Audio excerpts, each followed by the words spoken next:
Hey guys, welcome back to another video. Thank you for clicking through if you're here directly from my water feature video. I wanted to do a Q&A because I got a lot of questions from people about stuff I didn't really cover in the video, and a lot of the questions were very similar, and I'm sure other people watching may have had those same questions and didn't bother to ask. So I wanted to just do a full video dedicated to answering questions, and then I might go a little more in depth on how to hook up the pump and some other ideas about the water feature. So if you're here because you're interested in making one yourself, or you just thought it was a cool idea, this is the video for you guys. So thanks for clicking through.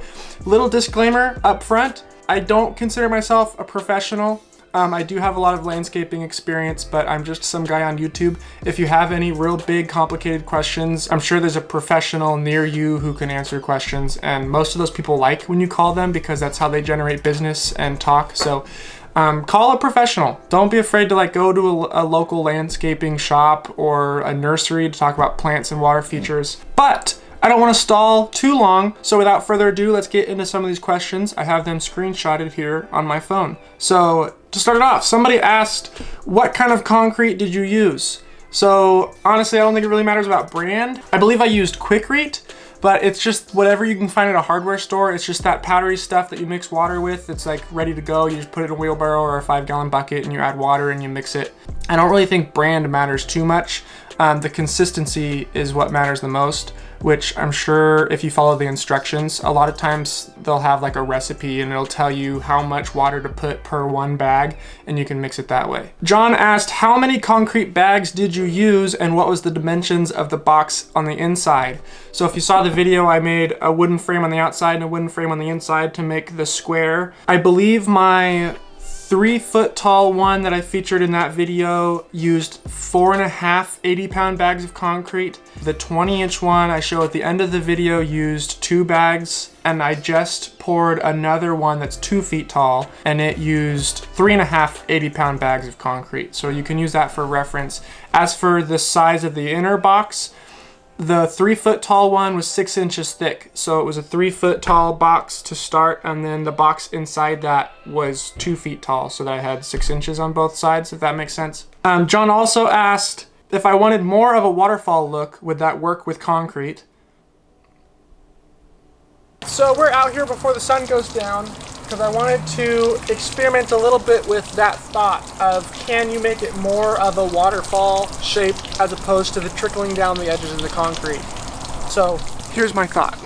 I think if you poured the concrete where one edge was notched down, you could get all the water forced out one side in a certain area as opposed to leveling out the entire top and making it flow out evenly. So I'm gonna use these rags to try and force the water in a certain direction and see if we can change the shape of the flow.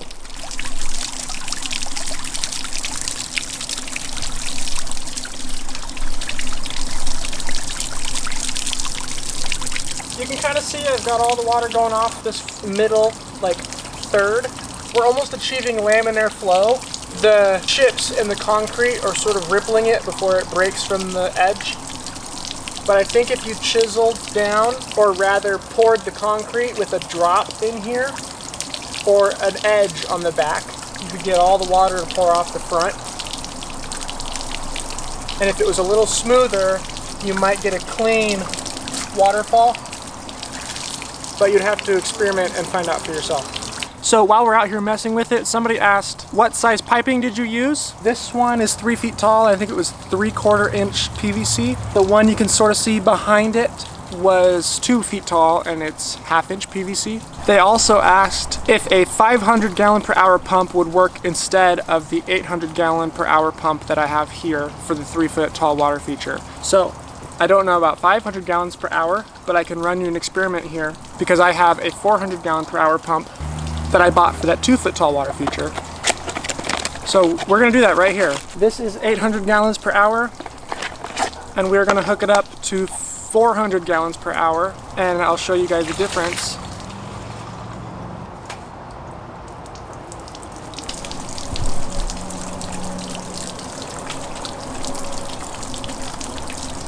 Okay, honestly, I almost like this better. So there you have it. I took my 800 gallon per hour pump out. This is 400 gallons per hour. It looks like half the water flow, so that makes sense. It's a little quieter, there's less power. I almost like it better. I guess it all depends on what you want.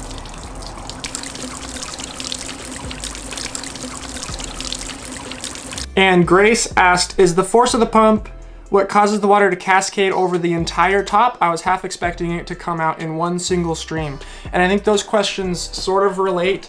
I chalk it up to the polarity of water. So when the water gets pumped up through that center hole, because the top surface is perfectly level, the water pools on top before it pours down the sides, which is how you get that relatively even plane, and it sort of trickles down the edges of the concrete as well as through the center. So a couple of people asked about the plywood and the integrity with all the weight on it. So somebody asked, is plywood all that you use to keep the rock from bogging the pump and filling the reservoir? Yes, the plywood is all that does that. Somebody else said, I guess the board you fixed it to is strong enough to stop the heavy concrete from falling or being pushed over. So yes and no. The concrete is snug with the pipe into the plywood, but the plywood is just to keep the river rock up and sort of balance the concrete. The concrete structure is sitting directly on plywood, which is actually sitting on cinder block. So the cinder block holds the bulk of the weight of the concrete up so that it doesn't fall into the hole. The rest of the plywood is to help balance it so it doesn't get tipped over. When I first put it in, I was a little worried that it would wobble, but it's been several weeks and I've had no issues with it tipping over or wobbling at all. The plywood seems to be plenty. None of my rock have fallen through and my pump has not got bogged up. Somebody asked, wouldn't the plywood that it's sitting on rot away with time and crack and leave it unlevel? I suppose it might. Will the wood not rot over time if there's water constantly on it? That I'm looking to find out. I have heard that like a boat or a wooden dock in the water, so long as it's always in water or mostly out of water, it won't rot. Like if you look at a fence post that's been weathered, it always rots down near the dirt, but not in the dirt or above the dirt, because if it's always moist, it won't rot. And if it's never moist, it won't rot. It only rots when it goes that back and forth, dry, wet, dry, wet, dry, wet, and then they rot easier. So I suppose if it's got water constantly running on it and that plywood is always damp. This person asks, is there a chance of the internal pipe freezing and bursting in the winter? I suppose if you have like a really heavy winter where it freezes fast, it could freeze down through the pipe and break it. But I think that's unlikely. As long as the water is constantly flowing, it shouldn't freeze through the pipe. I'm curious to see if we get icicles in the winter, to see if it just forms little icicles down and... Hazel, I'm filming a video. I think as long as the water is flowing, it won't have a chance to fully freeze and crack. If you are worried about that and you turned it off, the pipe should drain out, in which case there's no water to freeze.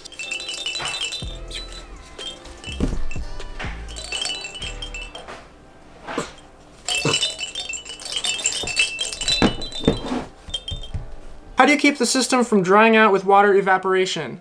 So, the real answer is you don't. Mine sits in the shade, which helps a lot with evaporation. If you wanted to get complicated, there is a way you can hook up an in-ground irrigation system to the water feature so that when the water feature drains, it turns on the water and fills it back up again and then shuts off when the water fills up. That's more complicated than I wanted to do, so we just top it off when we're watering our garden. When you order a pump, this is typically what they'll look like. This is a 400 gallon per hour submersible water fountain pump. This one had good reviews on Amazon. If you go to a local shop, they can tell you what pump brand works best. Likely, if they sell that pump brand, it's because they know it's reliable. 400 gallon per hour pump. And check it out. They come with the various sized fittings. So this is 3 different sizes of fitting for 3 different sizes of lines. So these fittings are all barbed. So they have these ridges on them, kind of like a spear or a fish hook. It catches the pipe once you thread it on. Would you want to do this for your kitchen sink? No, because you risk leaks and cracks or it just popping out. Then you have a flood in your kitchen. But for the water feature, I literally couldn't get this off without pliers, and I had to just unscrew the fitting because the fitting won't come out of the pipe because of that barbed fitting. So I've had no issues with this falling out. There's hardly any water pressure in the water fountains. I think if you capped off the top of the water feature, it might pop this out. But as long as the water's free flowing, this has been staying in just fine. If you get flexible pipe, these hold a little better because they flex.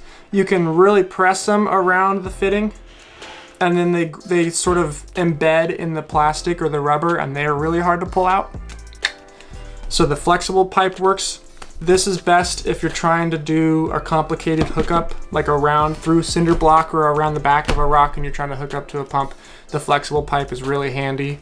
Each of these different fittings threads into the top of your pump, so these just thread in here. You thread whatever sized fitting you need, and then you can hook up your pipe to it, whatever size you have. If your water feature is this size and you're hooking up your pump to a pipe this size, you can go check your local hardware store. It might be like $1 or 80 cents to get a fitting that sizes down this pipe to this pipe so that you can then hook it up to your water feature. So I went online and I found a free software that you can 3D design shapes and different stuff. So I did my best to do a mock-up graphic of the water feature to sort of reiterate how I installed it. So I'm gonna jump into that and we'll run through it real fast. Here we are. This is like you've dug your hole in the ground. It all slopes to the center, and then you have your void in the middle where it'll collect all the water before it gets pumped up, right? So this is where you put your liner. These blocks hold the majority of the weight.